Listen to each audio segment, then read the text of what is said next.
In a couple of weeks' time, Xi Jinping should have re-established himself as China's paramount leader. He can then turn to welcoming the leader of the other pole in the global geopolitical axis, U.S. President Donald Trump, who will be visiting a series of Asia's most sensitive regions to smooth feathers ruffled by his administration in recent months. In November, Trump will give a speech at the APEC conference in Hanoi that has the potential to set the agenda in Asia for a generation to come. Xi will be listening, and more than half-waying his American counterpart to fail, but not completely. Trump's failure could actually be a nightmare for Xi, or so argues an important new book. What Beijing's Ring Roads Say About China's Foreign Policy. China's World, by veteran Asia analyst Gary Brown, would serve as an excellent primer if Trump wants to understand the challenges that face him as he travels to China, South Korea, Japan, the Philippines and Vietnam.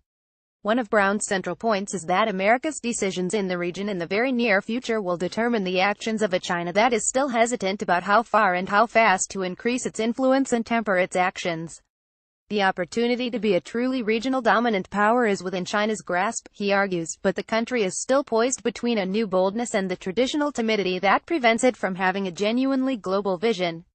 Unpredictable. Trump challenges China's self-interested foreign outlook. That is why Trump's APEC speech in Hanoi has the potential to be so important.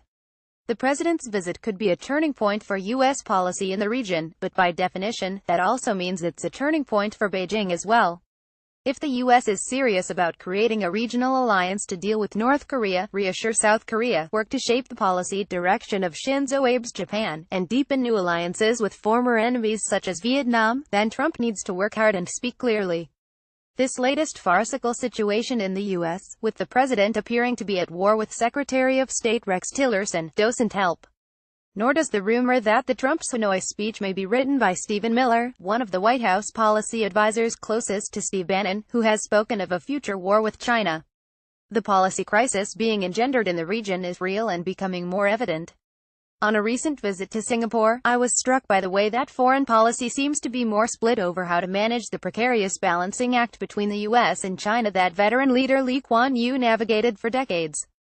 What's at stake for China is unsure. Modi meets unpredictable. Trump. Singapore never became a formal ally of the U.S., unlike the Philippines or Japan, but it certainly regarded America as a close and trusted partner. Yet it was able to tack towards China too, encouraging Mandarin language study and nurturing a rhetorical closeness to Jiang Zemin's China in the late 1990s in a shared discourse over supposed Asian values. Now there is a sense that Singapore may be forced to choose.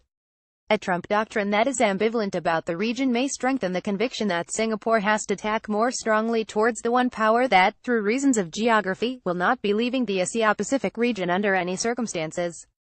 China has had to factor in the immense unpredictability that Trump has brought with him, Brown notes in his book. The question now is whether China has the skills to turn that unease in the region into regional willingness to hear what China has to say. This would demand a large number of pivots. First, it would mean taking South Korea's concerns over security seriously, which means active creation of a multi-party regional mechanism in which China would have to take the lead and responsibility for success in addressing the North Korea crisis. It would also mean finding a new language to use with the Association of Southeast Asian Nations and Japan. But China is a position of strength right now. If Trump's visit to Asia is as problematic as his recent trip to Europe, then Xi's hand will be stronger still. It will be up to him to decide how to use it.